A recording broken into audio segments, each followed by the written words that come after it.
Continues here on VSIN, the Sports Betting Network, with me, Joe Ceraulo. And as promised, we're going to head back to that progressive guest line and welcome in one of our resident fantasy football experts. My guy, I always look forward to this Tuesday night chat. Tony Cutillo joins the show. Tony, how you doing, my man? I'm doing great, Joe. How you doing, buddy? I couldn't be better. Are you sure you're doing great? Did we not watch the same Monday Night Football game last night? I mean, Tony, I got to ask you because I'm curious your take on, where the analytics come in on this. And look, I've been very vocal about my criticisms of Nick Sirianni and some of his decision-making at times. Two plays I got to ask you about.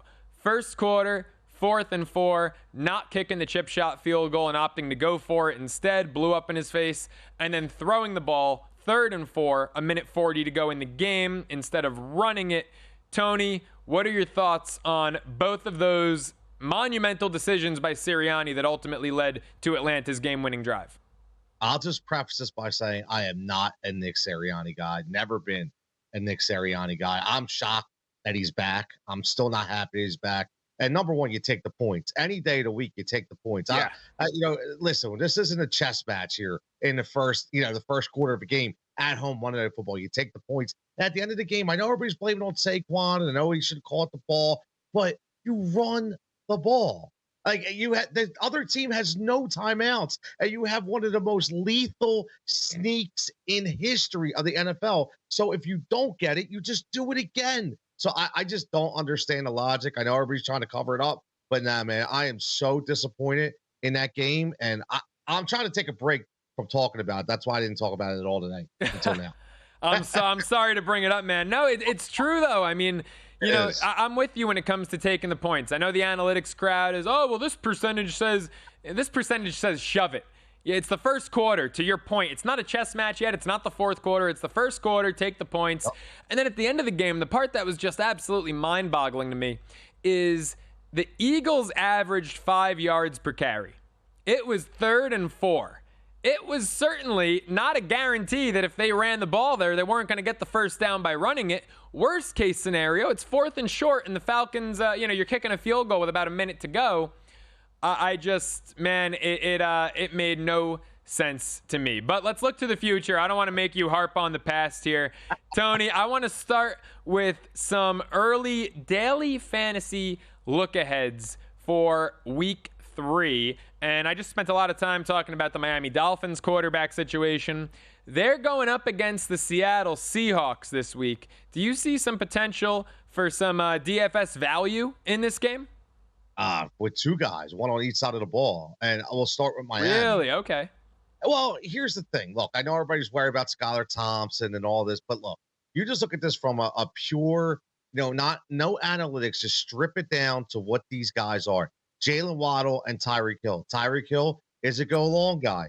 Jalen Waddle is a more of a yak guy across the middle, making slants. So for me, at 6,000 for Jalen Waddle, I think this is tremendous value because people are going to look away from him. People are going to say, we don't want to start anybody on Miami because of Skylar Thompson. No, I'm all in because newer quarterback to me means smaller routes. And on the other side, Geno Smith, Joe, we've talked about this 2 weeks in a row. This is week 3. I'm all in on Geno. His price only went up $100 from $5,500 to $5,600. He just keeps getting it done. He had 21 DK last week. 327 and a touchdown. Didn't turn the ball over at all. I'm all in on Geno as well. I love it, man. I'm on Geno on this team. I got my over 7.5 wins ticket. I got my Seahawks to make the playoffs ticket. I love the Geno support. I love the look for Seattle. By the way, kind of off the top of your head here, is there any value from a DFS perspective when you look at the Seattle wide receiver room, or do they almost have so many good guys that it's kind of hard to find value zeroing in on one? It's funny because going into last week, I was all about Tyler Lockett because he was a forgotten guy. You're going by value in the DFS market, and he seems to be look more like a closer. He had no yards until like the end of the fourth quarter to go into overtime, and he gets them all, right? But I really think this game was important because JSN really has established himself as a go-to guy. Remember, I know DK Metcalf is the big name, but coming into this year, his over and under was 64.5 for catches. That's very low. So Vegas knew something So I like JSN a lot in this game. Yeah, he I think we're going to see a huge jump out of him this season. All right, give me one other quarterback you're interested in this week. This is a guy who a week ago on the show, I was calling for him to get benched and replaced. Now you're saying there's value for him? Yeah, well, a DFS market, it's all about, I tell people, especially quarterback, I don't play high for quarterbacks. Some people go all in on the high quarterbacks. I don't. And Deshaun Watson, as much I was calling for him too, I was like, this guy's done. But he looked completely different. He was more reserved. He looked more comfortable. And he even ran the ball in for a touchdown. So the biggest thing is he didn't turn the ball over last week. And I look at it and go, his percentage went up 13% from a completion standpoint. So I'm looking at that and going, this is a good matchup for him at home against the Giants who can't stop anybody. So for 5,500, he actually could be a top 7 DFS quarterback this week. Wow, that's high praise on Deshaun, who I thought had a really good first half against Jacksonville. Second half left a lot to be desired there.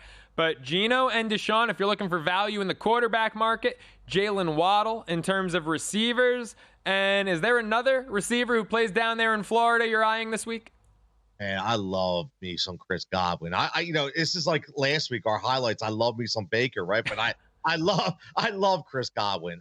Obviously, I'm a PSU guy, so I'm always going to love the PSU guys. But Chris Godwin, just as his biggest moniker was he couldn't stay healthy. And now he's healthy. And he's averaging 25 points per game from a daily fantasy standpoint. I mean, this dude's just doing everything. And he has a 95% target to catch ratio, which is unheard of. He's catching everything. He's always open. And he continues to stay healthy. I don't care who they play, Joe. This guy's going to get 8 to 10 targets a game and should be in your lineup every single week. Yeah, especially with Mike Evans always drawing the majority of the attention from opposing defenses, man. Chris Godwin, Evans and Godwin, people forget Godwin would be probably a number 1 on half the teams in the league. That is a great duo down there in Tampa Bay. Tony, talk to me about some running backs. Where is there potential value in this market when you're looking coming out of the backfield? Well, here's one that people might not think, right? We see the changing of the card out there in Carolina. And I'm not ready to say I'm out on Bryce Young. I'm not ready to say it's anybody's fault. All I know is they need to get this kid right. Bring the veteran in, Andy Dalton. Not expecting a ton out of him, but what's that going to do? It's going to establish more of a running game.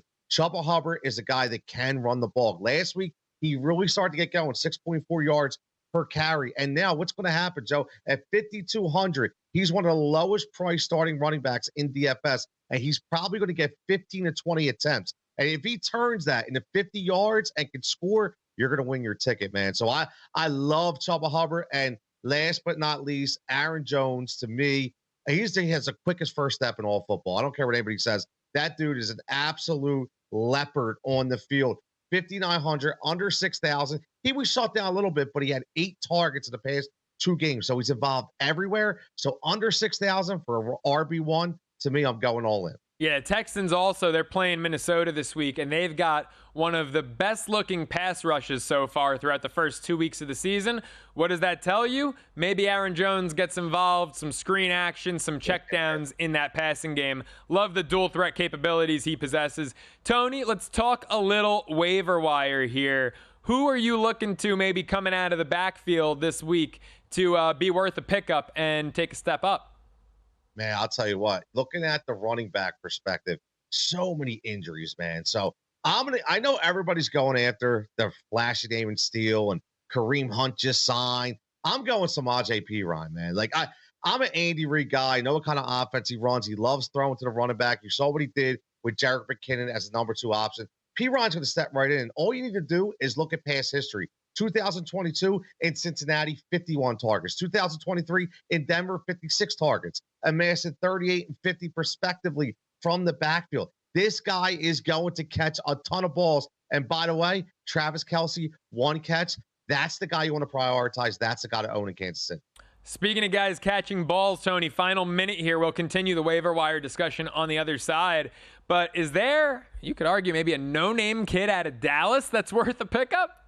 Yeah, man. Low name kid. See, not no name for me, Joe, because Jalen Tolbert was on my 3rd-year breakout wide receiver list along with Rashid Shaheed. This is a guy who's establishing him as a number 2 wide receiver in a very high-powered offense once it gets rolling next to CeeDee Lamb. So 9 targets last week. This offense looking for playmakers. I'm telling you, he's my number one priority as a receiver on the waiver wire this week. Wow, Jalen Tolbert, the number one this week. I'll tell you what, it might be a pass-heavy week from Dak Prescott and the Dallas Cowboys. Baltimore, even though they're 0-2 and everyone's pressing the panic button on what's happening there in Maryland, I'm not pressing that panic button just yet on a John Harbaugh, Lamar Jackson-led team.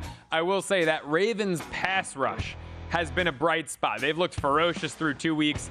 Dallas's offensive line, Tony's got some question marks. So if Baltimore jumps out to an early lead, it may be a lot of dropbacks from Dak. Tony, don't go anywhere. More waiver wire talk on the other side. It's Cashing Out here on VSIN.